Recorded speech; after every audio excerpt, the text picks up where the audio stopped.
Hello friends, તમારું સ્વાગત છે મારી ચેનલમાં। આજે આપણે બનાવીશું એકદમ નવી રીતે મસાલો બનાવીને ટેસ્ટી ગુવારનું શાક। તો તમે એકવાર આ રીતે ગુવારનું શાક બનાવી લેશો તો તમે હોટલનું કે ઢાબાનું પણ શાક ભૂલી જશો અને બેની જગ્યાએ 4 રોટલી ખાઈ જશો। એટલું તમારું આ ટેસ્ટી શાક બનીને તૈયાર થશે અને એકદમ ઝડપથી આ શાક બની પણ જાય છે। તો વિડીયોને એન્ડ સુધી જરૂરથી જોજો જેથી તમે પણ એકદમ ટેસ્ટી ગુવારનું શાક બનાવીને તૈયાર કરી શકો। તો ચાલો બનાવીએ। રેસીપી સારી લાગે તો વિડીયોને લાઇક કરજો, વધારેમાં વધારે શેર કરજો અને ચેનલને સબસ્ક્રાઇબ કરીને બેલ આઇકનને પ્રેસ કરજો એટલે નવી રેસીપીના નોટિફિકેશન આવશે। તો ચાલો બનાવીએ। તો એકદમ ટેસ્ટી ગુવારનું શાક બનાવવા માટે મેં અહીંયા 300 ગ્રામ જેટલો ગુવાર લઈ લીધો છે અને ગુવારના ઉપરના નીચેના ભાગને કટ કરીને તેને 2 પાર્ટમાં ડિવાઈડ કરી લીધો છે। તો ગુવારનું શાક બનાવવા માટે તમારે ગુવારને આ રીતે ફક્ત 2 પાર્ટમાં ડિવાઈડ કરવાનો છે, એકદમ ઝીણો કટ નથી કરવાનો। આ રીતે તમે મોટો ગુવાર કટ કરશો એટલે તેનું શાક ખાવામાં એકદમ સરસ લાગશે। અને ગુવાર તમારે આ રીતે થોડો કુમળો હોય તેવો લેવાનો છે, વધારે બીજવાળો ગુવાર હોય તેવા ગુવારની પસંદ બિલકુલ પણ નથી કરવાની, એટલે તમારું શાક એકદમ સરસ બનીને તૈયાર થશે। તો ગુવારને મેં આ રીતે કટ કરીને તેને 2 થી 3 વાર પાણીથી એકદમ સરસ રીતે ધોઈને સાફ કરી લીધો છે। હવે ગુવારનું શાકનો ટેસ્ટ 100 ગણો વધારે તેવો આપણે એક સ્પેશિયલ મસાલો બનાવીને તૈયાર કરીશું। તો તેના માટે ખાયણીમાં આપણે 10 થી 12 જેટલી લસણની કળી ઉમેરીશું। 2 થી 3 ટેબલ સ્પૂન જેટલા સિંગદાણાને મેં શેકીને આ રીતે ફોતરા નીકાળીને લઈ લીધા છે, તો તે પણ આપણે ઉમેરીશું। 2 ટેબલ સ્પૂન જેટલા સફેદ તલ ઉમેરીશું। તો સફેદ તલનો ટેસ્ટ શાકમાં એકદમ સરસ લાગશે, તો તેને બિલકુલ પણ સ્કીપ નથી કરવાનું। 1/4 કપ જેટલી સેવ ઉમેરીશું। તો અહીંયા તમારા ઘરમાં પાપડી, ગાંઠિયા, સેવ જે કંઈ અવેલેબલ હોય તમે તેનો ઉપયોગ કરી શકો છો। અને બધી જ વસ્તુને આપણે અધકચરી વાટીને તૈયાર કરી લઈશું। તો આ મસાલાને તમારે મિક્સર જારમાં નથી બનાવવાનો, આ રીતે તેને ખાયણીમાં વાટીને તૈયાર કરવાનો છે, એટલે એકદમ સરસ તમારો મસાલો બનીને તૈયાર થશે। તો બિલકુલ આ જ રીતે મેં તેને અધકચરો વાટીને તૈયાર કરી લીધો છે। હવે આપણે જે શાકમાં મસાલા નાખીશું તે મસાલા પણ આ જ મસાલાની સાથે આપણે ઉમેરીશું। 1 ટીસ્પૂન કશ્મીરી લાલ મરચું પાવડર ઉમેરીશું। 1 ટેબલ સ્પૂન જેટલું તીખું લાલ મરચું પાવડર ઉમેરીશું, કે પછી તીખાશ તમારા ઘરમાં જે રીતે ખવાતી હોય તમે મરચું એ રીતે ઉમેરી શકો છો। 2 ટીસ્પૂન ધાણા જીરું પાવડર ઉમેરીશું। 1/2 ટીસ્પૂન હળદર પાવડર ઉમેરીશું। સ્વાદ પ્રમાણે મીઠું ઉમેરીશું। તો તમે જે શાકમાં મીઠું ઉમેરવાના હોય એ મીઠું અત્યારે તમારે આ રીતે મસાલામાં ઉમેરી દેવાનું છે। અને હવે આપણે એકદમ સરસ રીતે વાટીને મસાલાને પણ મિક્સ કરી લઈશું। તો પહેલાં બધી જ વસ્તુ વટાઈ જાય ત્યાર પછી તમારે આ રીતે ઉપરથી મસાલા ઉમેરીને તેને વાટીને ફરીથી મિક્સ કરવાનું છે।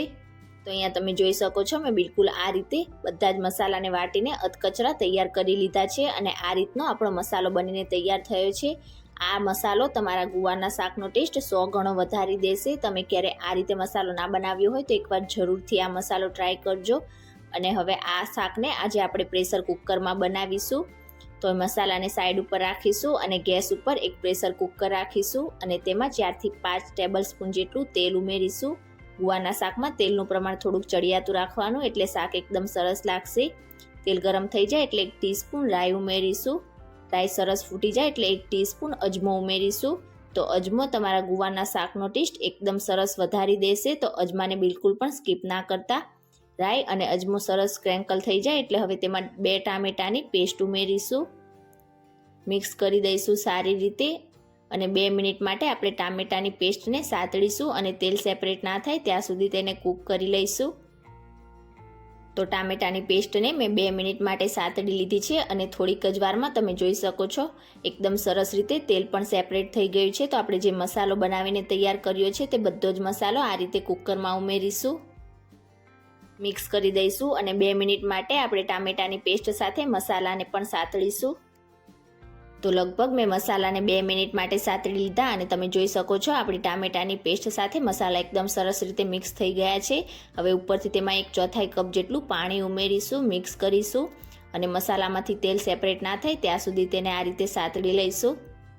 થોડીક જ વારમાં તમે જોઈ શકો છો આપણા મસાલામાંથી એકદમ સરસ રીતે તેલ સેપરેટ થઈ ગયું છે। તો હવે આપણે જે ગુવારને કટ કરીને રાખ્યો છે તે બધો જ ગુવાર આપણે પ્રેશર કુકરમાં ઉમેરીશું અને હવે બધા જ મસાલાનું કોટિંગ આપણા ગુવાર ઉપર એકદમ સરસ રીતે થઈ જાય એ રીતે આપણે ગુવારને મિક્સ કરીશું।